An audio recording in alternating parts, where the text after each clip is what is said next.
Welcome to this month's Creation Justice webinar, a gathering place for building a faith-rooted and faith-sustained movement addressing many of the critical issues of our time. I'm Brooks Barrett, the Minister for Environmental Justice at the United Church of Christ.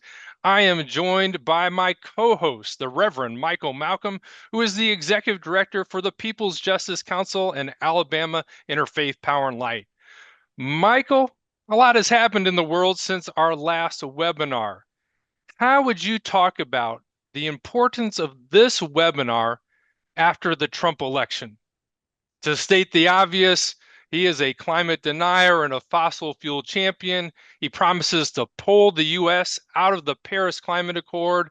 And on top of that, he flew into office on the flagrant and foul, noxious dung winds of white Christian nationalism. He is not just the antithesis of an international effort to confront the climate crisis. He is the world's foremost enemy to such an effort. Michael, what do you have to say about the context in which this webinar is landing? Well, Reverend, I think it goes deeper than that. We can't forget that he was overwhelmingly elected into office.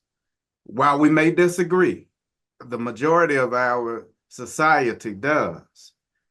But what does that say about us as a society that we could know all these things and still elect him to the office of presidency? It says that nothing gets in the way of our racism, our sexism, our misogyny, and our xenophobia. Isn't this antithetical to our faith models? Isn't this immoral? Why does he have to have the backing of supposedly Christian nationalists? Why have not those of faith and conscience risen up to declare, as the great prophet Kendrick Lamar declared, they not like us? The results of the election are more of an indictment on us than it is on the elected. When we think of the consequences of our choices, we prepare for the worst. Prayerfully, it will not get as rough as that. However, if it does, we will have prepared the communities we serve. Communities such as those in the Gulf South, who are facing more frequent, who are facing greater devastation, who are facing faster storms, and the devastation that it causes. I look forward to hearing from our guests today that will help to provide tools for our communities to prepare us to face the worst. Check. Thank you, Michael, for those prophetic words. I'll predict that there'll be some sermons across the country this weekend that are quoting Kendrick Lamar. Thank you. Let me now introduce our international lineup of panelists in the order in which they'll be speaking. Athena Peralta serves as the director of the Commission on Climate Justice and Sustainable Development of the World Council of Churches. She previously, many years ago, worked with the National Economic and Development Authority of the Philippines. Her research and advocacy focus on the intersections of economic, ecological, and gender justice. Then we'll hear from Karimi Kinoti, who is the founder of the Edeni Platform, a resource organization supporting churches in their climate justice advocacy and care for creation. She worked on climate change issues with Christian Aid for more than 15 years. She provided humanitarian support to communities affected by floods, cyclones, and droughts. She worked on climate adaptation for smallholder farmers in Africa. For a long time, she has also been deeply involved in global advocacy on climate finance.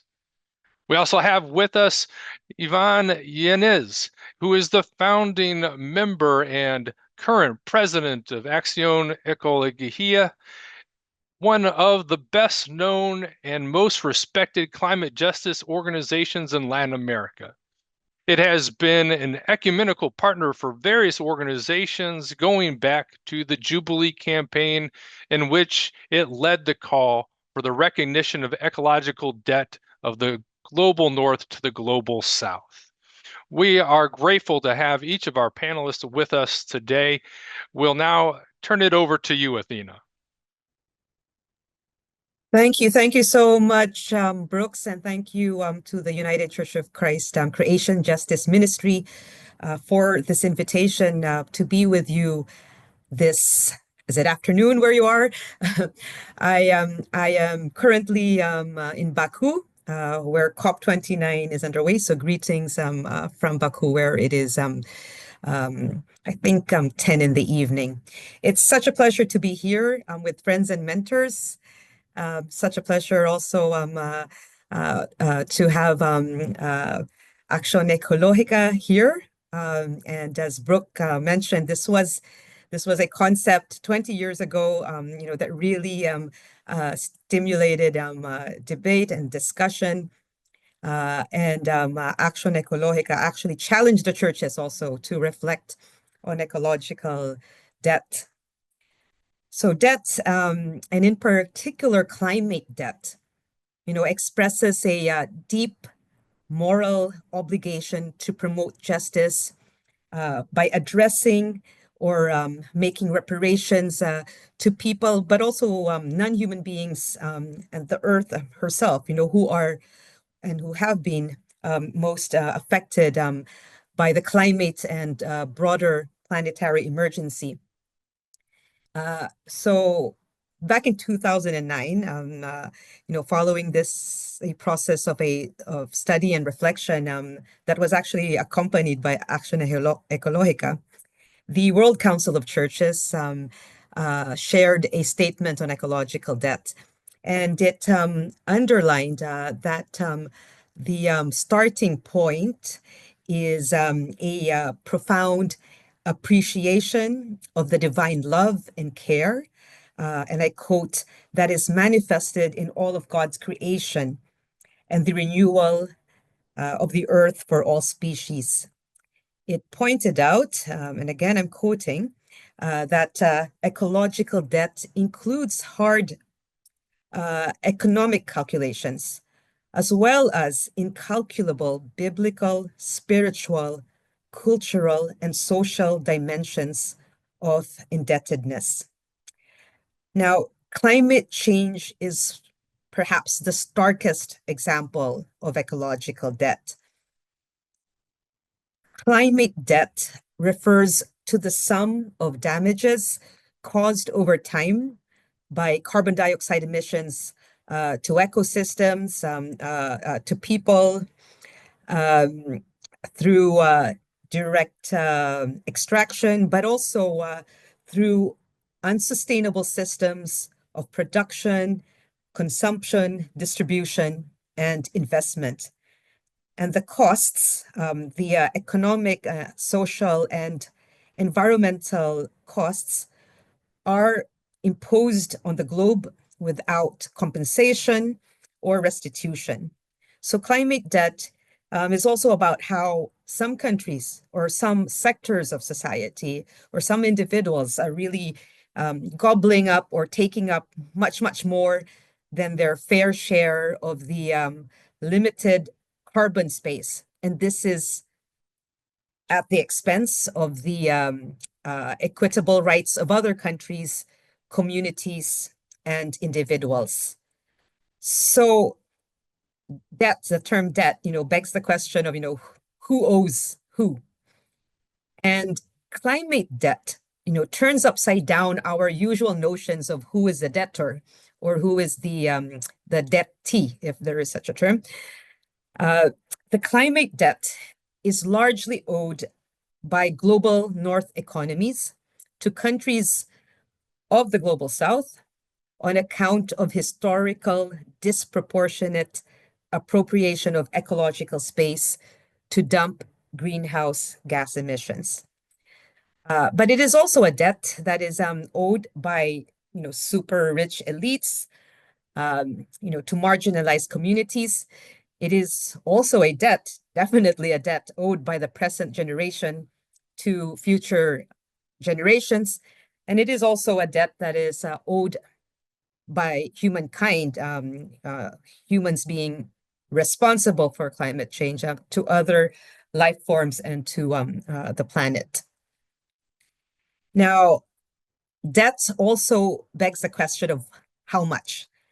And there is this fairly recent 2023 study, interestingly conducted by the International Monetary Fund, that attempts to estimate climate debt for 131 countries based on historical as well as projected carbon emissions, and also based on the social cost of carbon, by which they mean the economic damage per ton of carbon dioxide emissions. Now, I can't say that I have looked deeply into the study or into the methodology, but it does find climate debt to be very large. To be exact, to be around US $59 trillion. This is for the period 1959 to 2018. And it also found that the carbon debt is projected to grow by another 80 trillion, by an additional 80 trillion for the period 2019 to 2035. So the study was, showed that the size of a country's climate debt pretty much depends on the size of its economy. So obviously, the bigger the economy, the more emissions, and also, the extent to which a country uses fossil fuels for every dollar of economic output, and also it depends as well on the overall composition of energy use, coal, or for instance. Now, the study points out that as of 2018, the biggest climate debtors were, not a surprise, the United States, with a debt of a climate debt of 14 trillion, followed by China with 10 trillion, and Russia with 5 trillion. And again, this is for the period 1959 to 2018. Now, developing economies begin to account for a larger share of the climate debt after 2018 because of higher economic growth. This study also reveals that there are large differences across countries in terms of per capita climate debt. So again, this is highest in the United States. It's 6 times higher in the United States than in China, and 25 times higher than India. So again, this is for the period 1959 to 2018. But if we look at the other period that was under study, for 2019 to 2035, climate debt per capita will still remain highest in the United States, but it will rise quite significantly in China, with China probably exceeding the per capita climate debt of the European Union. So anyways, there's a range of studies on climate debt, and some look back maybe 100, 200 or more years, or some may use a slightly different definition, or a slightly different methodology, or a slightly different way of presenting the numbers. But I think in all of these analyses, the United States consistently emerges as the biggest climate debtor. Now, recognizing that climate debt, recognizing climate debt, has implications. The first implication is that wealthy countries have to radically cut their greenhouse gas emissions to tame the growth of climate debt. And this also means delivering much more ambitious, nationally determined contributions or commitments. So NDCs are, of course, very much at the heart of the climate COP29 negotiations as well. Now, just to add that it's interesting that this IMF study that I mentioned previously also assessed the impact of the full implementation of a country's NDCs on climate debt. And it did show that if all of the NDCs were realized, there will be a significant reduction in the accumulation of climate debt by around 10 trillion. So that's significant. It's around 24%. But this reduction is still so much less than the projected accumulation of climate debt for the period 2019 to 2035. So the study concludes, that NDC implementation alone, and I quote, is not enough for the fair burden sharing across countries in reducing climate debt.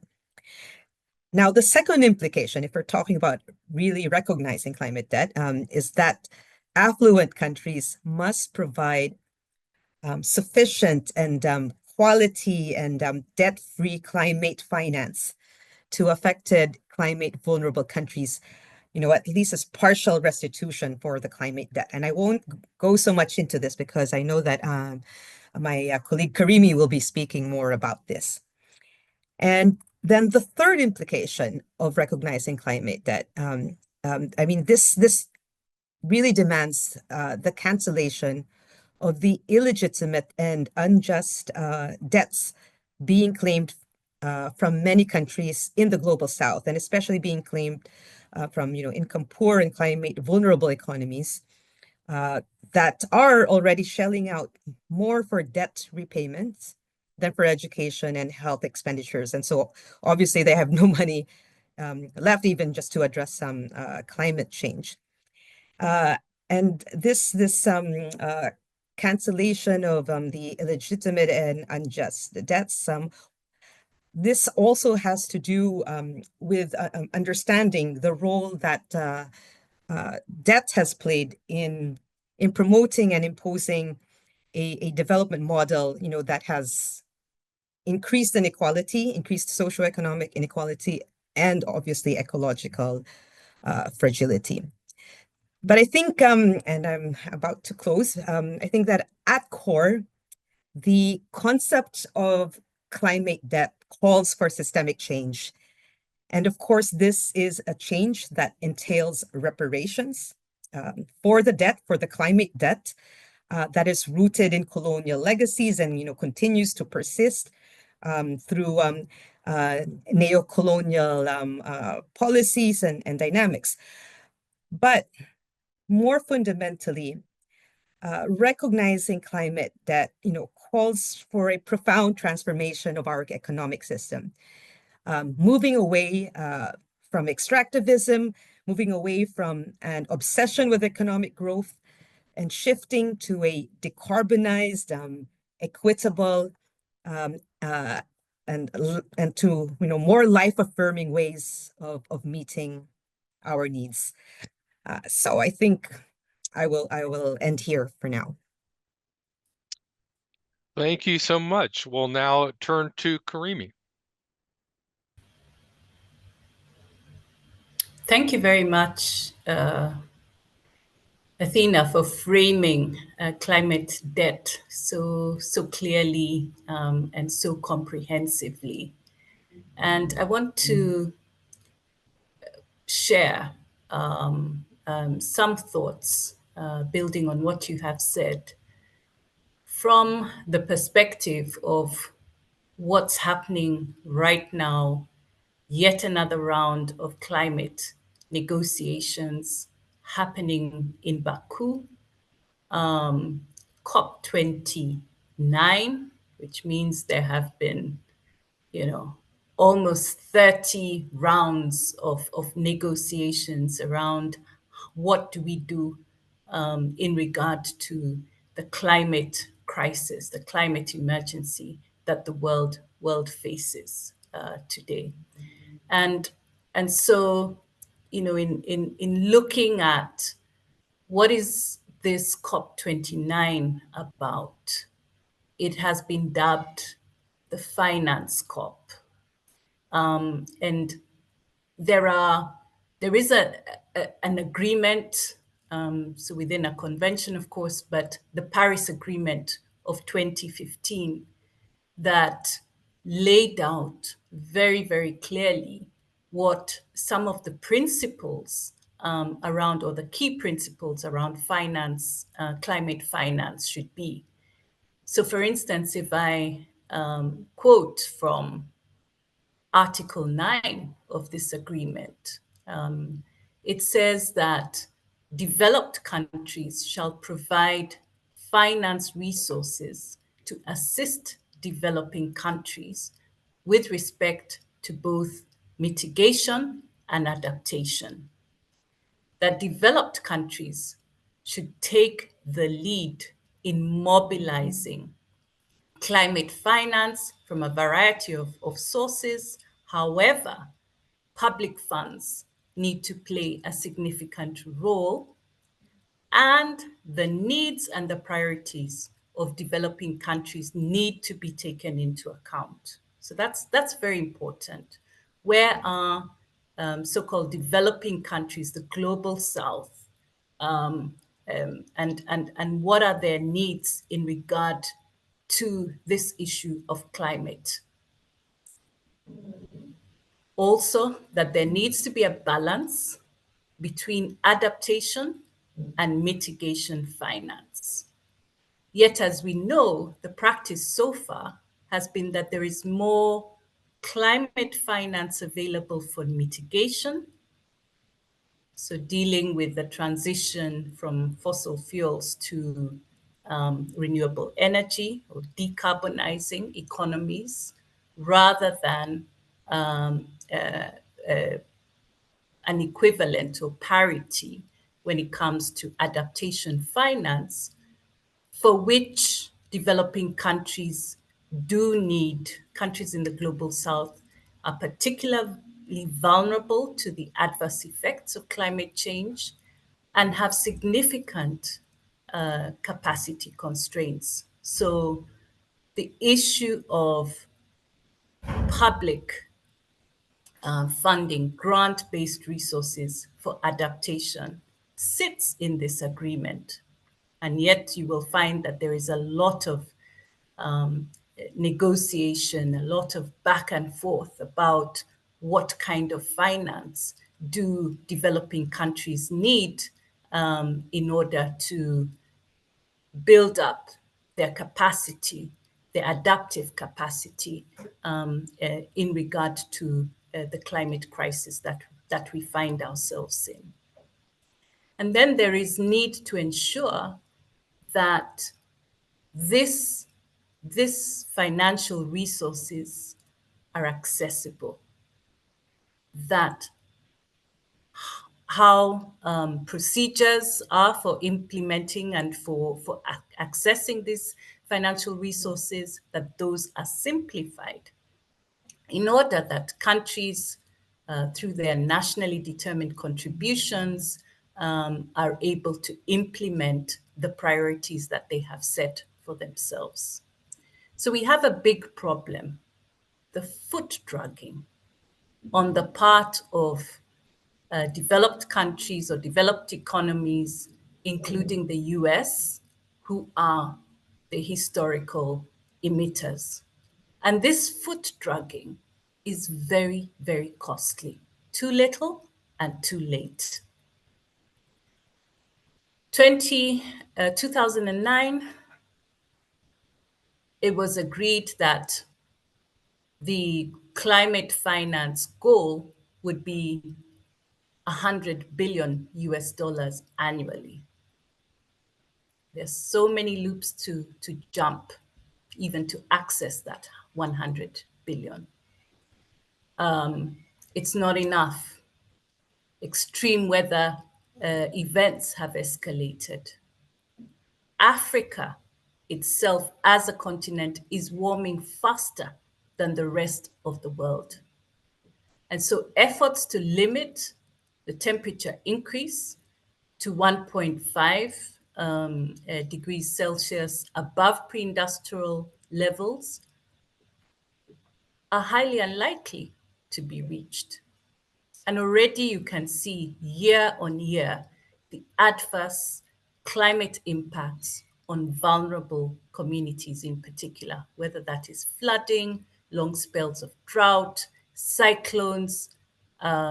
It's really beyond African countries' ability to cope with both the intensity of these climate impacts as well as the frequency of them. A couple of months ago, the World Meteorological Organization released a report called the State of the Climate in Africa 2023 report, which states that Africa bears an increasingly heavy burden from climate change and disproportionately high costs for essential climate adaptation. So on average, African countries are losing 2 to 5% of their gross domestic product. And many countries are diverting up to 9% of their budgets. So this is domestic revenue, diverting domestic revenue to respond to climate extremes. The cost of adaptation is estimated to be between 30 to 50 billion annually.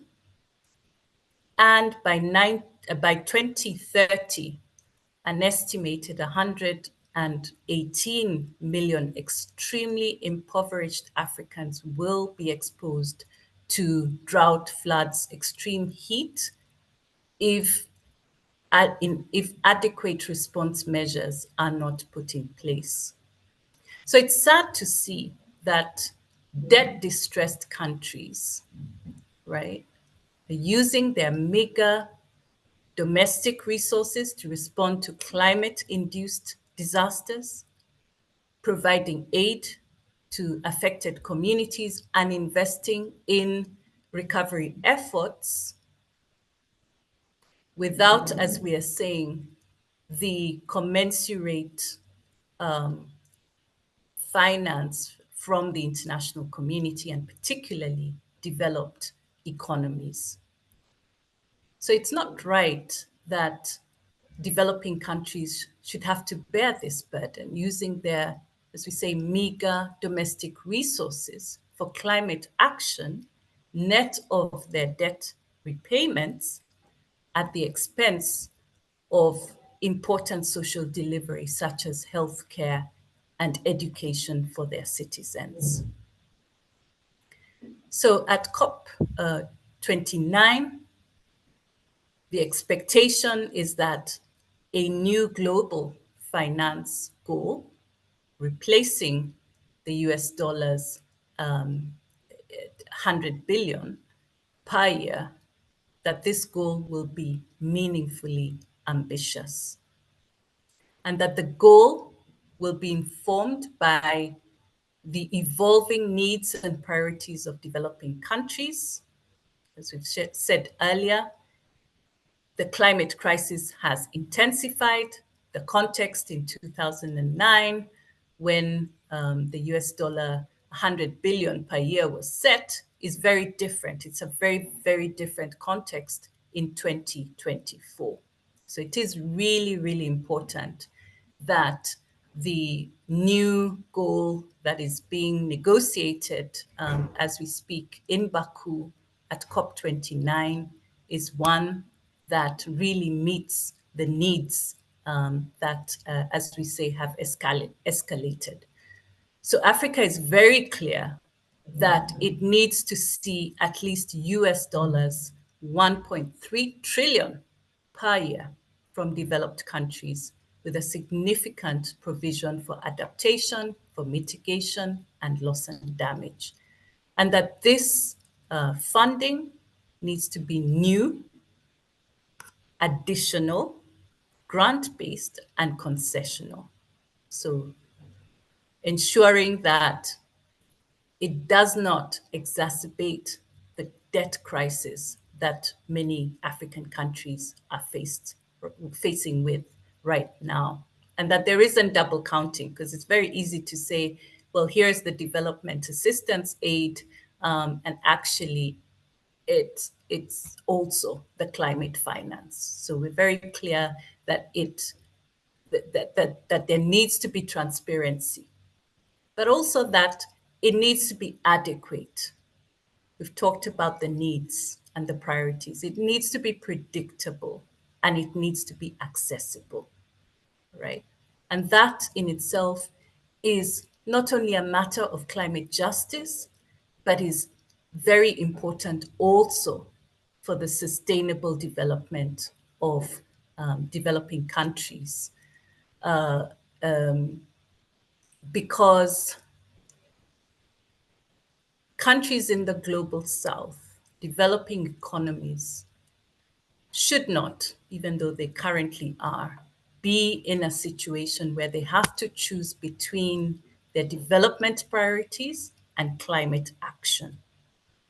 So the funding of nationally determined contributions and the national adaptation plans really needs to be one that moves all countries, and in this case, developing countries, into a just transition with new economic models that are climate resilient, that build adaptive capacity to climate change and prevent more losses and damage. So adaptation finance is still very low.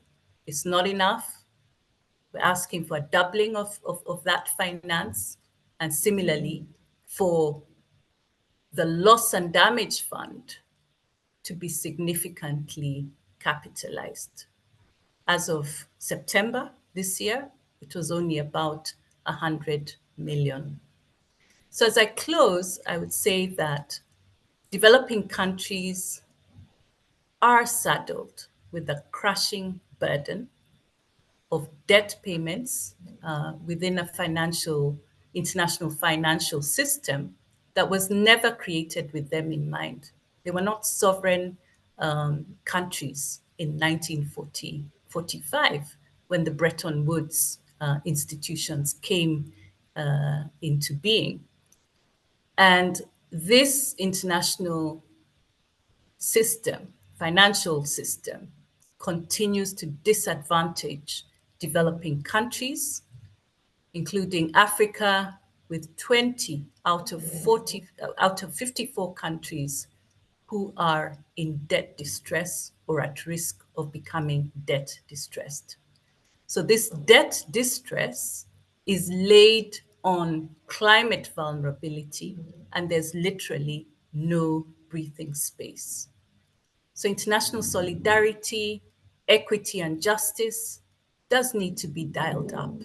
The world would be a better place for all when there is a commitment by developed countries, including the US, for a level playing field. Thank you. Thank you so much for that presentation. And now we'll turn to our third and final panelist for today, Ivonne. Thank you, Brooks, and a warm hello to Athena. A long time ago that we haven't been together, but we are going to meet because I am also in Baku. And I think that this webinar that we are having now it is making the right moment, in the right moment, because I think that to talk about the ecological debt is something that is not necessarily present in the debate and the discussions here in Baku, neither in other COPs, no, because we know that several times representatives, delegates from the polluters, the countries like US, Europe, etc., they always deny the historical responsibility that they have regarding climate change. And one of our tasks here, the World Council of Churches and other organizations that we are here, is always to say that it existed, this debt, this climate debt, and we have to talk about this, and we have to recognize it and to think how it will be repaired. And with this, I would like to maybe to be a little bit more critical about what is being discussed here, about this issue of financing climate change. Since some months ago, as Acción Ecológica, together with other organizations, with other climate justice networks, we have been starting to push for a more deep debate from a critical point of view, a critical point of view, this issue to claim for finance, for money. And why I am saying this? Because since the last month in Cali, with the COP of biodiversity, many organizations have been asking for, we have to scale up the finance. We have to increase the commitment with money. We have to push the rich countries to put trillions of dollars for biodiversity and now for climate change. And we have to take this demand very seriously, because in the context of the Climate Change Convention, that everything is based on market mechanisms, even those that are not called non-market, that are called not market mechanisms, they will be market mechanisms.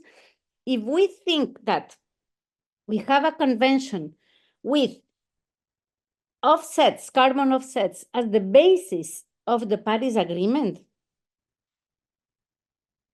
asking for more finance, this could represent more offsets, and what that means represents more impunity for the polluters, because of carbon offsets, they were invented in order to avoid to take the right decisions regarding climate change, which is start to leave fossil fuels on the ground. With the offsets that are included in the Paris Agreement, in the article, for example, Article 6, what will happen is that internationally, the countries will say, okay, we are going to give to the southern countries $100 billion a year in order that the southern countries give us permits to continue extracting and consuming oil. So if we are asking for scaling up this money, this could be, in fact, more extraction of oil, gas, coal, more offsets, and more destruction, and more, of course, climate disasters. So what we are trying to do here is to say, okay, if we want to talk about climate debt, to talk about ecological debt, do not relate this with the concept and the proposal of financing climate change. Let's change and say, let's go to talk about funding, not financing, because financing has to do with offset, with the Paris Agreement, with the international financial institutions, with the World Bank, with the corporations, with the transnational conservation corporations, has to do with all of the bad things that are causing climate change. It have to do with oil, gas, and coals, of course. Let's talk about funding. And when we say funding, means let's go to start the recognition of a climate debt that exists that the northern countries have with the southern peoples. So this is the first thing that I wanted to say. We are not talking anymore about financing as a good thing. We are going to talk about funding, and we don't want financing climate change because this is very tricky and could be very dangerous for peoples on the planet. Let's talk about this other thing. The other thing that I wanted to mention is that here, the other day, the Ministry of Energy of Azerbaijan mentioned that this is not a COP of oil to talk about oil and gas. Even we know that he was making business with oil companies. And we know that the SOCAR, the National State Oil Company, is financing this COP. So the oil money, the dirty oil money, is completely embedded in this COP. But he says, no, this is not a COP to talk about oil and gas or whatever. So what we are saying is, no, Mr. Minister, we have to talk about oil and gas. We have to talk about what is causing the problem. It's not a question to talk about offsets and financing and all, a lot of jargon and a lot of metal language that nobody understands with acronyms, etc. Everything very confusing. No, let's talk about very simple thing. You, the delegates of the different countries, instead to continue talking about financing, instead to continue talking about what is harming planets and the earth, let's start to talk about, okay, you, for example, Philippines, I don't know, the delegates, when are you going to start to leave fossil fuels on the ground in your country? How much oil, how much coal, how much gas? And with all the countries. I mean, let's start seriously to talk about this and not to talk about molecules, not to talk about emissions, not to talk about degrees of temperature. No, let's talk about something that can be seen, and start to extract from underground. So this is the second thing that I wanted to mention. And the third thing that I wanted to mention is something that has to do with the role of the indigenous peoples and some of the indigenous organizations that are here present in local communities in the COP. I think that for many organizations, civil society organizations, indigenous organizations, and other, even climate justice organizations, they think that it could be a good idea that if we talk about offsets without market, could be a good idea. Offsets without markets could be good because the money go directly to the indigenous organizations, go directly to the local communities without passing through the World Bank, the international financial institutions, I don't know, all the bodies created in the UNFCCC, the Climate Convention, and this could be a good idea.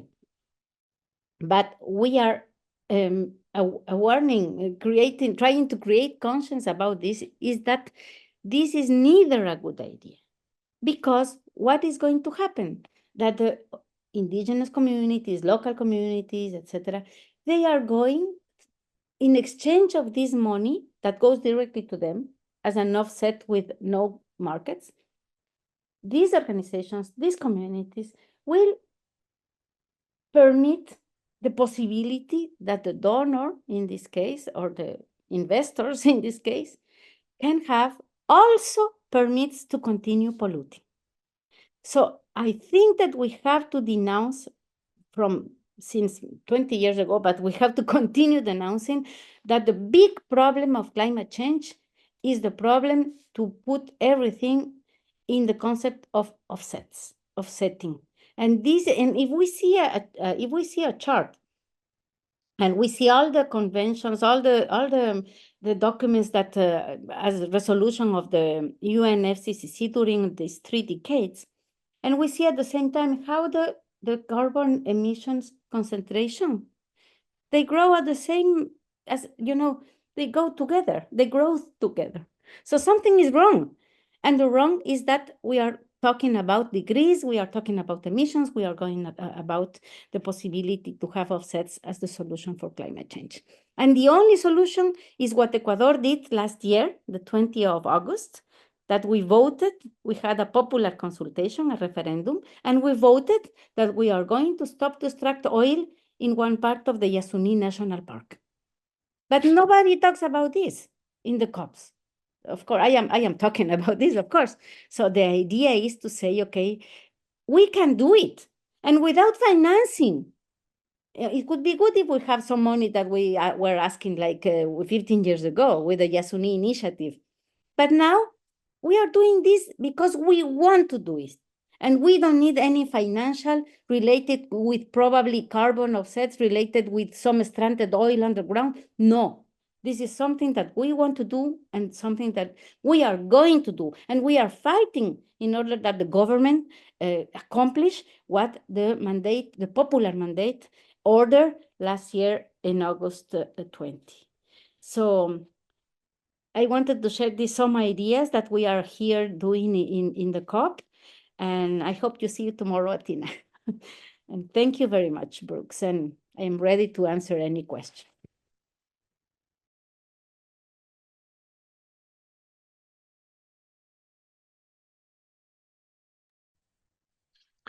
Thank you so much to each of our panelists for your presentations. Michael, we've got another special guest with us. Would you like, who I think is just the right moment to bring her on? Would you like to introduce her? Yeah, thank you all for today. I would like to bring Natalie Lucas on. Natalie is the coordinator or director for Fair Shares in DC, which is also the producer of the Shift Us campaign. And a lot of what we've spoke about today is inclusive of the things that we advocate for and against in the Shift Us campaign. I don't want to belabor the point. I know that Natalie is right now at COP, and so it's late, and so let me get out of Natalie's way, and Natalie, you take it from here. Great, thank you. Hi, everyone. My name is Natalie Lucas, working with Rev at People's Justice Council, and I am excited to be able to come to you all today. A lot of you are asking what can folks in the United States do in the chat. As Reverend Malcolm had opened the conversation, what we really need to do is just make sure that we are doing what we need to do, regardless of whether the administration is in there that we want to be. We have to make sure we're providing climate finance, make sure we are stopping fossil fuels, to Yvonne's point, and making sure that we are staying in line with 1.5. And so to do so, we are going to be really pressuring the Biden administration to let us use the Fair Share NDC, which is the Nationally Determined Contribution or Climate Pledge, as a signaling tool to be a roadmap for how we take action. So on Friday, we are asking folks to be able to join us in a call-in and email day to the White House. And so please feel free to sign up for that pledge that you will call. We will send you call-in instructions to demand that the U.S. put forward a Fair Share NDC. The Trump administration will not carry it out, but we will. And it's pretty critical that that is put forward. And then Susanna Tuttle also put in the chat the Fair Share NDC for you all to look at, which includes not only the U.S. taking care of its own emissions, but then also making sure we provide the climate finance for mitigation and loss and damage and adaptation for developing nations, as other speakers have pointed out.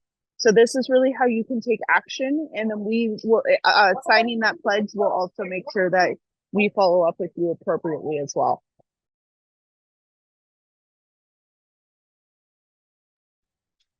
Great. Thank you, Natalie, for giving us that concrete action to do that is relevant in this moment right now in the United States. Greatly appreciate that. We'll share there, and then also in the post webinar email, that link to where people can pledge to contact the White House on November 15th.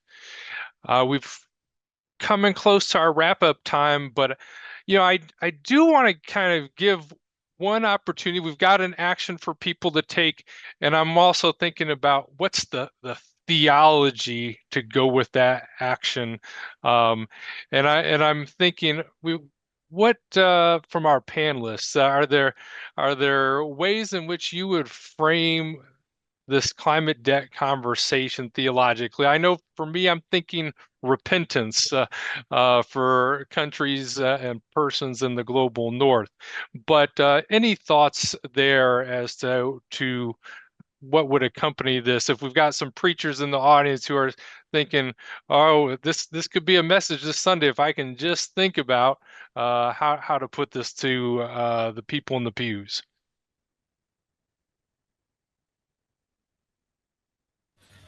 I'm happy to start, and I like what you're saying there about repentance. Repentance, why? God gave us a mandate around stewardship of the environment, which unfortunately we have not carried out. We've misunderstood what dominion means. We've, operated and sanctioned a model that is about extraction, that does not think into the future, that does not look at other parts of creation. We have dominated that, and we're in this mess. And so we have to retrace our steps as the Christian church.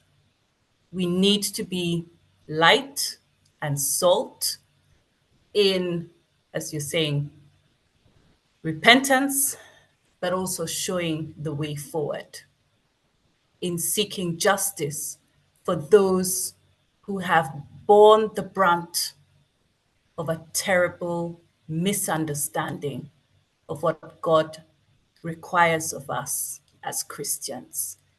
And so there is an important role for us as the Christian church to show a different direction that brings together the economy, the ecology, that appreciates that creation wasn't just simply for us to misuse in the way that we have, and the damage that it has created, that we need to stop.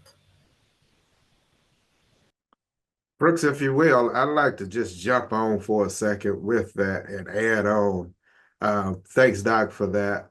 I'd also like to instead of us, or to include the voices for those of us who are a bit more radical, who are more confrontational.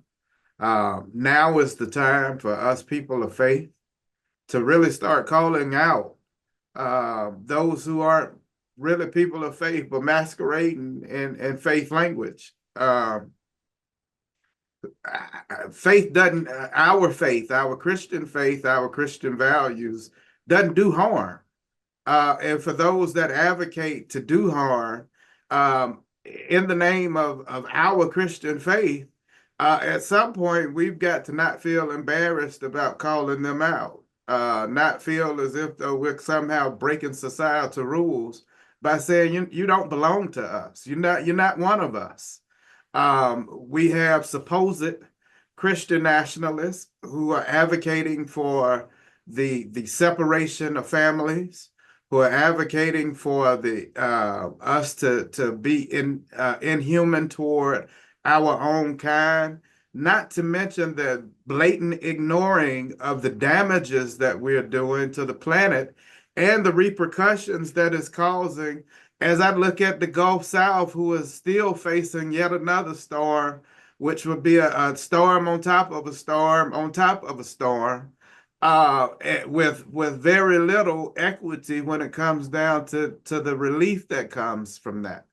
At some point, we've got to take the gloves off and stop trying to appeal to people's sensitivities by calling them out and saying, hey, no, enough is enough.